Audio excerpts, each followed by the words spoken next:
Guten Morgen, hyvä yleisö, ja tervetuloa tänne Matterhorn Glacier Paradisen huipulle. Ollaan nyt melkein niin korkealla kuin pääsee.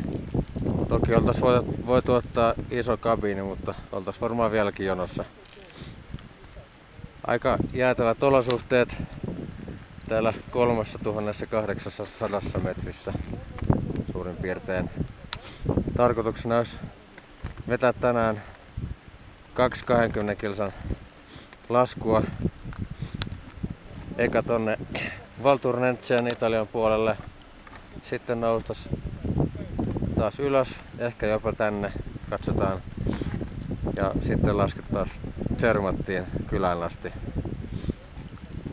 Eka lasku on tietojen mukaan 22 kilsaa sinne Valtournenzeen ja toinen olisi 25 kilsaa Zermattiin.